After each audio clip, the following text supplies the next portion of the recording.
నమస్తే. Welcome to hit TV. ఈ రోజు మనతో పాటు ఉన్నారు ప్రముఖ ఆధ్యాత్మికవేత్త ప్రొఫెసర్ డాక్టర్ ముల్లపూడి సత్యనారాయణ గారు మనతో పాటు ఉన్నారు. వారితో మాట్లాడి అనేక విషయాలు తెలుసుకునే ప్రయత్నం చేద్దాం. నమస్తే గురు. నమస్కారం అమ్మా చాందిని. బాగున్నారా గురు? బాగున్నానమ్మా. గురుగారు 2026 న్యూ ఇయర్ వస్తుంది. మరి ఈ ఇయర్ లో ఎవరెవరికి ఎలా ఉండబోతుంది అంటారు? ఏ ఏ రాశుల వారికి ఎలా ఉండబోతుంది అంటారు?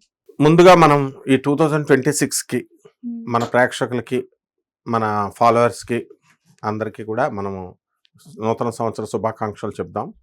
అలాగే ఈ సంవత్సరం అంతా కూడా మనకి శని వక్రించి మేన రాశిలో ఉంటాడు. ఫిబ్రవరి 13వ తేదీ 2026లో మేష రాశిలోకి వస్తాడు. మళ్ళీ ఆ తర్వాత జూలైలో మళ్ళీ వెనక్కి మేన రాశిలోకి వెళ్ళడం, మళ్ళీ అక్టోబర్లో రావడం, ఇలా ఉంటుందన్నమాట శని ట్రాన్సిట్. ఇక గురుడు వచ్చేసరికి మిథున రాశి నుంచి 2 జూన్ 2026 సంవత్సరం తర్వాత కర్కాటక రాశిలోకి వస్తాడు. నవంబర్ 25వ తేదీ తర్వాత రాహువు కుంభరాశిలో ఉన్నటువంటి రాహువు మకరంలోకి, సింహరాశిలో ఉన్నటువంటి రాహువు కర్కాటక రాశిలోకి జరుగుతాయి. ప్రధాన గ్రహాలు ఇవి. అలాగే ఇతర ప్లానెట్స్ని మనం ఆధారంగా చేసుకొని మనం చూసినప్పుడు మేషరాశి వారికి ఏలినాటి శని జరుగుతుంది. ఈ ఏలినాటి శని వల్ల కొన్ని ఇబ్బందులు ఉన్నా కూడా మేషరాశి వాడికి బాగుందని మనం చెప్పాలి. అలాగే వృషభ రాశి వారికి ఫిబ్రవరి తర్వాత ఏలినాటి శని తగులుతుంది, కానీ ఫిబ్రవరి వారికి కూడా ఖర్చులు అధికంగా ఉన్నప్పటికీ కూడా వీళ్ళ రాశి కూడా బాగుంది అని చెప్పాలి.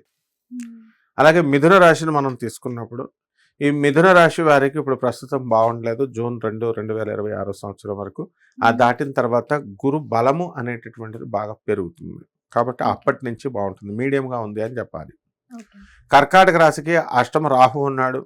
ఆ తర్వాత ఆయన సప్తమంలోకి నవంబర్ 25 దాటిన తర్వాత వస్తాడు, కాబట్టి కర్కాటక రాశి వారి గురువు జన్మంలో ఉన్నాడు, కాబట్టి పెద్దగా బాగాలేదు అని చెప్పాలి. అలాగే సింహరాశి దగ్గరికి వచ్చేసరికి సప్తమంలో ఉన్నటువంటి రాహువు షష్ఠ స్థితిగతులు అవుతాడు నవంబర్ 25 దాటిన తర్వాత. అండ్ అష్టమ స్థానంలో ఉన్నటువంటి రవి మళ్ళీ ఈ యొక్క శని భాగ్యంలోకి ఫిబ్రవరి 13 తర్వాత వస్తాడు, కాబట్టి 2026 సంవత్సరంలో సింహరాశి బాగుందని చెప్పాలి. ఇక కన్యా రాశి వారికి ఎక్స్ట్రాడినరీగా ఉంది. తులారాశి వారి దగ్గరికి వచ్చేసరికి గురువు భాగ్య నుంచి కేంద్ర స్థానంలోకి వచ్చి రాజ్యస్థానంలోకి వచ్చినటువంటి ఈ యొక్క గురుడు మంచి ఫలితాలను ఇస్తాడు. ఇక వృశ్చిక రాశి వారి దగ్గరికి వచ్చేసరికి అర్ధాష్టమ రాహు బాగుపడతాడు నవంబర్ 25, 2026 సంవత్సరం తర్వాత. శని మాత్రం అలాగే ఉంటాడు, కాబట్టి బాగాలేదని చెప్పాలి. అష్టమ గురుడు ఉంటాడు. 2 జూన్ 2026 సంవత్సరం తర్వాత భాగ్యంలోకి వస్తాడు. ఇకపోతే మనకి ఈ యొక్క ధనుస్సు రాశి ఇప్పుడు ప్రజెంట్ బాగాలేదు. సప్తమ స్థితిగతుడైనటువంటి గురుగ్రహం ఇంకా బలం పొందాలి, యావరేజ్గా ఉంది అని మనం చెప్పాలి. మకర రాశి దగ్గరకు వచ్చేసరికి బాగుంది. భర్తలకు కావాల్సినటువంటి ట్రాన్స్ఫర్లు, వీళ్ళకి కావాల్సిన ట్రాన్స్ఫర్లు, కోరుకున్న చోటుకు ఉద్యోగాలు ఇవి బాగున్నాయి. కుంభరాశి ఏలినాటి శని జరుగుతుంది. జూన్ 2, 2025 సంవత్సరం దాకా బాగుంటుంది. ఆ తర్వాత నుంచి షష్ఠ స్థితిగతులు అవుతున్నాడు, కాబట్టి మీకు గురుగ్రహం ఈ యొక్క కుంభరాశికి మీడియంగా ఉంది అని చెప్పాలి. మీనరాశికి బాగుంటుంది. ఏలినాటి శని జరుగుతున్నా సరే 2 జూన్ 2026 సంవత్సరం నుంచి బ్రహ్మాండంగా ఉంది, పంచమ స్థితిగతులు అవుతున్నాడు అని చెప్పాలి. 2026 లో అయినా మేషరాశి వారికి ఎలా ఉండబోతుంది అంటారు? అసలు ఈసారైనా ఈ సంవత్సరం అయినా వాళ్ళు అనుకున్నది సాధించగలుగుతారు అంటారా? వీళ్ళు సీఎం పోస్ట్ కావాలనుకుంటున్నారు 2026 సంవత్సరంలో. అవుతుందా మరి? అంటే ఏలినాటి శని జరుగుతుంది వీళ్ళకి. ఫారెన్ వెళ్ళాలనుకునే వాళ్ళకి ఫారెన్ వెళ్ళిపోతారు.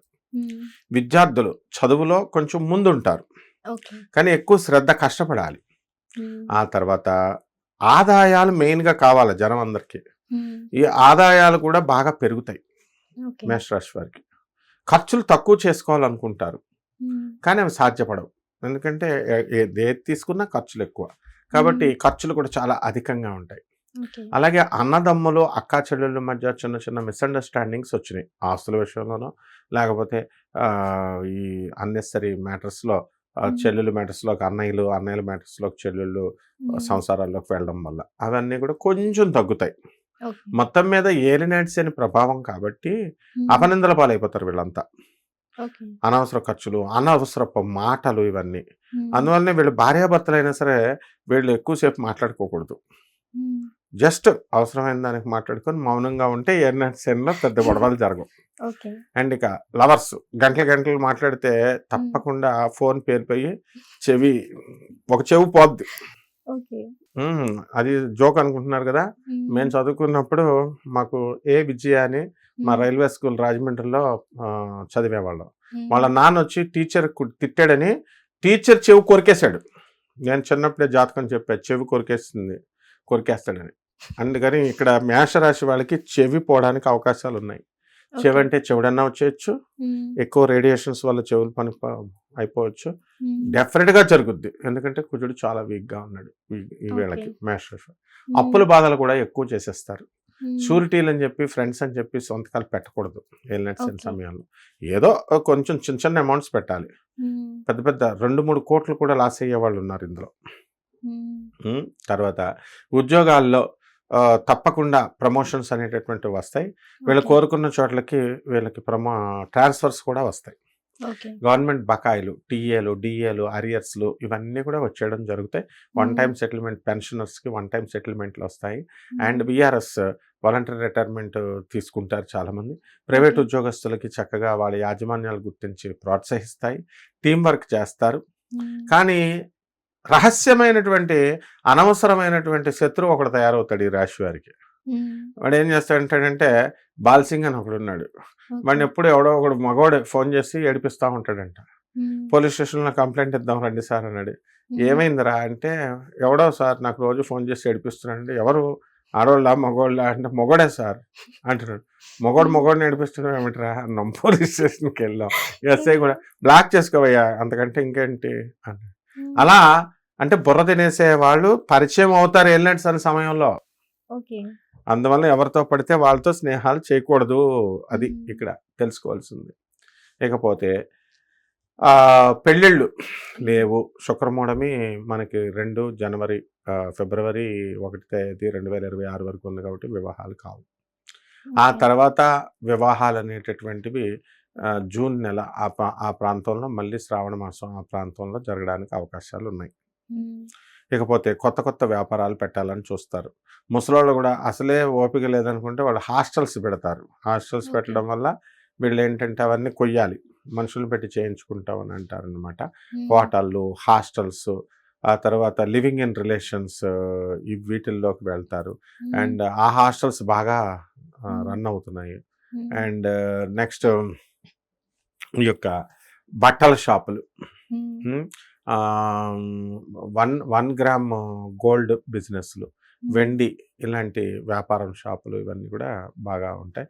బెల్టులు, తోళ్ళు, చెప్పల్స్ ఇలాంటి బిజినెస్లు కూడా ఆ షాపులు కూడా బాగా రన్ అవుతాయి. ఏలినట్స్ ఏంటంటే శని అంటే లెదర్ అంటే ఏంటి, ఈ బెల్ట్లు, చెప్పులు ఇవన్నీ కూడా బాగుంటాయి. అండ్ డైస్ హెయిర్కి సంబంధించినవి, విగ్గులు ఇలాంటి వ్యాపారాలు కూడా బాగుంటాయి. ఈ రకంగా మొత్తం వ్యవసాయం చేసే రైతులు కూడా వాళ్ళకి మంచిగా పికప్ అనేటటువంటిది ఉంటుంది. లాభంలో ఉన్నటువంటి రాహుగ్రహ ప్రభావం వలన నవంబర్ 25 వరకు కూడా రైతులు కమర్షియల్ క్రాప్స్ పెంచుతారు. మంచిగా సంపాదన అనేటటువంటిది వస్తుంది. ఆ తర్వాత మనము ఈ పెస్టిసైడ్స్, ఎరువులు ఈ బిజినెస్లు చేసేవాళ్ళు ఉంటారు. వీళ్ళందరికీ కూడా అద్భుతమైనటువంటి లాభాలు వీళ్ళు పొందుతారు. కోల్డ్ స్టోరేజ్ వ్యాపారాలు ఇవన్నీ కూడా. అండ్ అందరికీ కూడా మేషరాశి వాళ్ళకి నరదృష్టి తగులుతుంది అనమాట. అంటే అంత బాగా సంపాదించేస్తారని. కాబట్టి చెడ్డ స్నేహితులు పరిచయం అవడానికి అవకాశాలు ఉంటాయి ఏలినట్స్ సమయంలో. ఎప్పుడు కూడా చెడ్డ స్నేహితులు అంటే వాళ్ళు వచ్చి ఏదో చేసేస్తారని కాదు, వాళ్ళు ఇచ్చే తప్పుడు సలహాల వల్ల, ఇప్పుడు ఈ ల్యాండ్ బాగుంటుంది ఇది కొనుక్కో అంటారు. మంచోళ్ళు చెప్తారు అది వద్దు, అది లిటిగేషన్లో ఉంది, వాళ్ళు లిటిగేషన్, వీళ్ళు మన మాట వినరు, వాళ్ళు చెప్పింది వింటారు అనమాట. ఆ విధంగా మోసపోవడానికి అవకాశాలు ఉంటాయి. కాబట్టి కొన్ని పరిహారాలు చేసుకుంటే సరిపోతుంది. అవి ఎలాంటి పరిహారాలు గురుగారు? సాధారణంగా ఏలినట్స్ శని జపం చేసుకోవాలి, శని స్తోత్రాలు చదువుకోవాలి. శనికి 1.5 కిలో నల్ల నువ్వుల్ని, నల్లని వస్త్రాన్ని ఇచ్చి పేద బ్రాహ్మణులకి శనివారం నాడు ఉదయం 8 గంటలకు దానం చేసుకోవాలి. రావి చెట్టు చుట్టూ ప్రదక్షిణాలు చేసుకోవాలి, దేవతా వృక్షము అనేటటువంటి నమ్మకంతో. అలాగే గానగాపురం వెళ్ళి దత్తాత్రేయ స్వామివారి దర్శనం చేసుకుంటేనే నాకు వచ్చేస్తాయండి, సమస్యలు పోతాయండి అనుకుంటారు. నిజమైన భక్తితో చేయాలి. ఊరికి వెళ్ళడం ఏదో ఎక్స్కర్షన్కి వెళ్తున్నట్టు మనం వెళ్ళడం కాదు. ఆ విధంగా గురుచరిత్ర పారాయణ చేసుకోవాలి. పేదవాళ్ళకి, అనాథలకి, వికలాంగులకి, సాధువులకి దానం ఖచ్చితంగా చేసుకోవాలి. ఈ విధంగా చేసుకుంటే సరిపోతుందమ్మా. ధన్యవాదాలు.